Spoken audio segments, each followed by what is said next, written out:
කසන් හිමිනමගේ කතාව. කඳුකරේ ඇති නිස්කලංක පරිසරයක පිහිටි පන්සලක කසන් නමින් යුත් හිමිනමක් ජීවත් විය.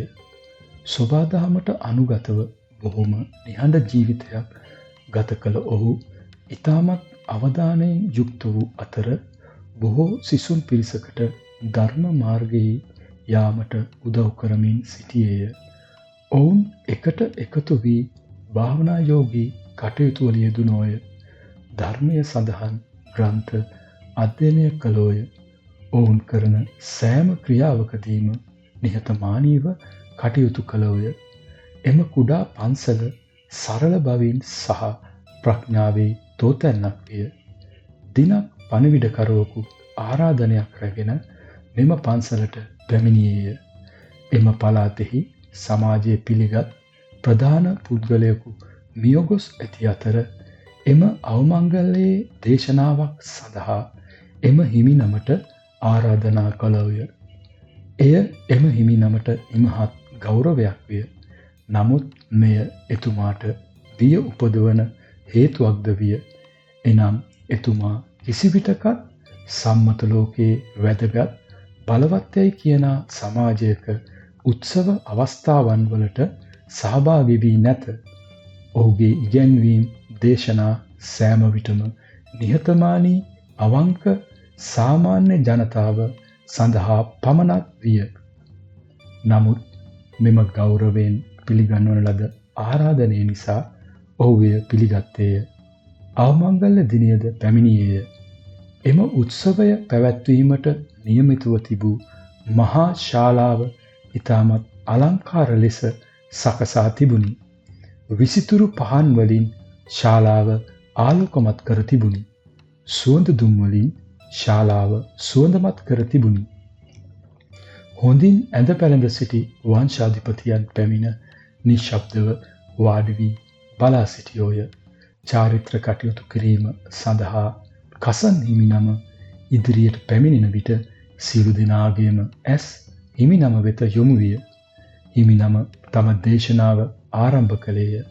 නමුත් මොහොතකින් තම නළල මත දහඩිය බිඳු වැටෙන්නට පටන් ගත්තේය. ඔහුගේ දැස් වෙවුලන්නට පටන් ගත්තේය. වචන පිට කිරීමේදී වෙනදාට වඩා බර බවක් ඔහුට දැනුනි. මෙය තම පන්සලෙහි නිස්කලංක භාවයෙන් ඉඳමින් තම ගෝලයන්ට දේශනා කරනවා මෙන් නොවන බව ඔහුට දැනුනි. මෙහිදී ඔහුට ඔහු ඉදිරියෙන් සිටින අය ඔහු දෙස බලා සිටින ආකාරය නිසා ඇතිවන පීඩනය, ඔවුන් ඔහුගේ දේශනාවෙන් අපේක්ෂා කරන දේ පිළිබඳව ඇතිවන පීඩනය, ඔහුගේ දේශනයේ හොඳ නරක විනිශ්චය කිරීමේ පීඩනය ඔහුට තදින් දැනුනි. ඔහු උත්සවයේ කටයුතු හොඳින් අවසන් කළ නමුත් ඔහුගේ ඇතුළාන්තයෙන් යමක් වෙනස් වී තිබුණි.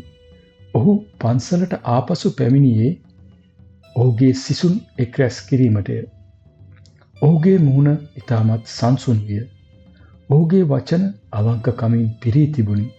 ඔහු මෙසේ පැවසුවේය.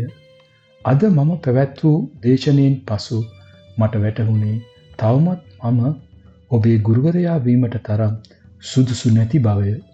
එතැන සිටි සමාජ සම්මතයේ උසස්සේ සැලකූ මිනිසුන් ඉදිරියේ මා දේශනාව පවත්වන විට මාගේ මාන්නය නිසා මාගේ කීර්තිය සහ තත්ත්වය රැකගැනීමේ ඇති අපහසුතාවය මට දැනුණු බැවින් ඒ අවස්ථාවේ මාගේ මනස දුර්වල විය. එනම් මේ දේශනාව මට හරියටම කරගැනීමට පුළුවන් වේද? මොවුන් මාගේ දේශනාව අසා පිළිගනීද? නැතහොත් ප්‍රතික්ෂේප කරයිද? මාව මෙම උත්සවය සඳහා ආරාධනා කිරීමට ඔවුන් තුළ මා ගැන තිබූ පිළිගැනීම මට නැතිවේවිද යන සිතුවිලිත් සමග මාගේ මනස ඉතාමත් දුර්වල විය. මෙම පන්සලෙහි බිත්ති තුල සිට මා දේශනා පවත්වන විට මා සතුව ඇති නිශ්චලතාවය ඒ අවස්ථාවේ මට නොතිබුණි.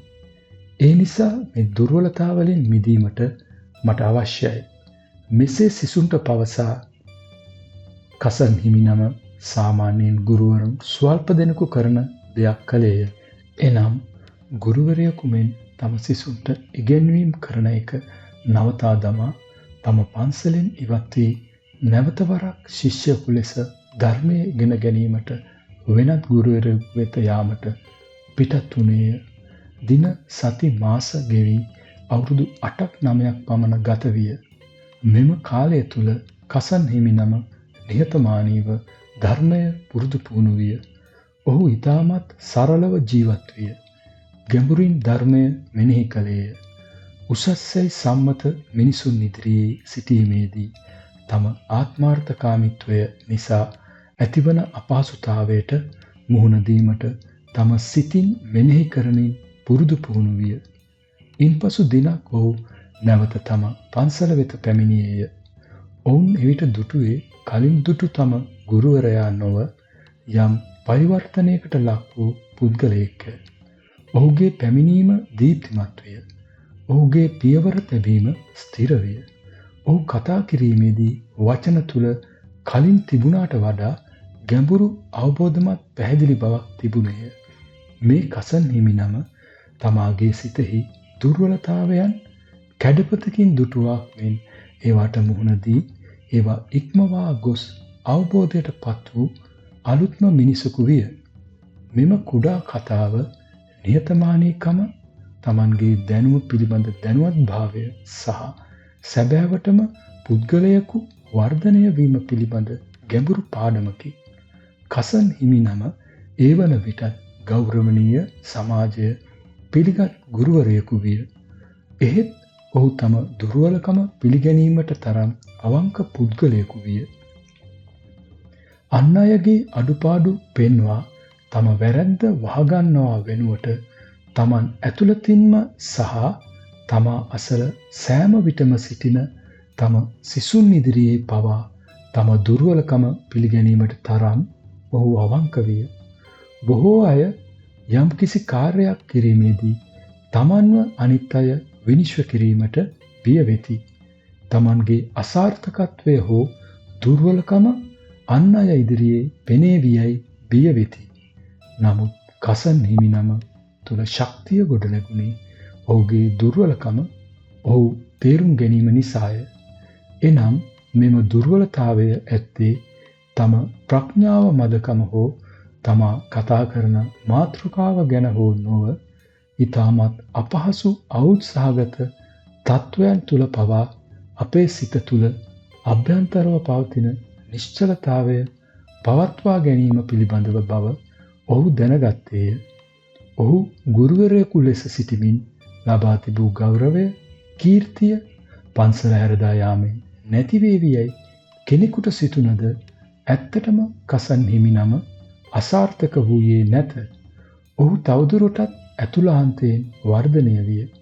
ප්‍රසිද්ධ ස්ථානවලදී අපව අන් අය විනිශ්චය කරාවියයි සිතෙන අවස්ථාවලදී අපගේ කීර්තිය අනික් මිනිසුන් පිළිගන්නා ආකාරයෙහි අඩුවක් වේයයි ඇතිවන බිය නිසා බොහෝ විට අපේ සිතෙහි ස්ථිර බව නැති වී සිත වේවුලීමට පටන් ගනී.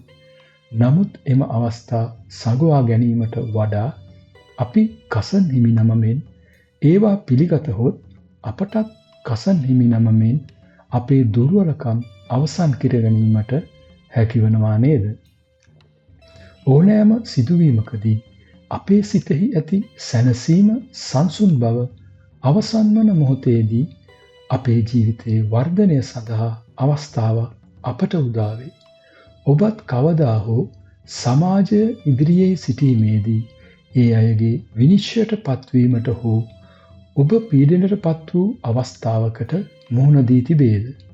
ඔබේ මතය අනුව ඔබ යම් කිසි දෙයකට සූදානම් නැති බව පිළිගැනීමට සහ නැවත අලුතෙන් ආරම්භ කිරීමට අවශ්‍ය වන්නේ කුමන ආකාරයේ සිදුවීමක්ද?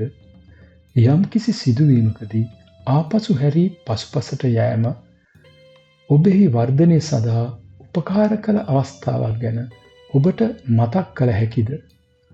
ඔබට මානසිකව සුවපහසු සංසුන් ලෙස සිටිය හැකි පරිසරයකින් පහසු මනුෂ්‍යයන් ආශ්‍රයකින් මිදී වෙනම තැනකට ගොස් සිටීමට සිදු වුවහොත් ඔබ එම අවස්ථාවට ප්‍රතිචාර දක්වන්නේ කෙසේද? සැබෑ ලෙසම නිහතමානී වීම යනුවෙන් ඔබ අදහස් කරන්නේ කුමක්ද? ස්තුතියි. මෙම කතා තුළින් ඔබ යම් ආස්වාදයක් ලබා ගත්තේ නම් සහ ජීවිතයට යමක් එකතු කරගත්තේ නම් ඒ අනුව ඔබ තුල නව අදහස් ඇතනම් මේ සියලු දේවල් අනිත් අය සමග බෙදා ගැනීමටත් කමෙන්ට් තීරුවේ ඔබගේ අදහස් පළ කරන්න. ඉදිරියටත් මෙවැනි හරවත් කතා ඔබ වෙත ඉදිරිපත් කිරීමට අපව දිරිමත් කිරීම සඳහා ඔබගේ සහයෝගය අපට ලබා දෙන්න. අප සමග නිතරම රැඳී සිටින්න. තවත් කතාවක් තුලින් නැවත හමු වෙමු. ස්තුතියි.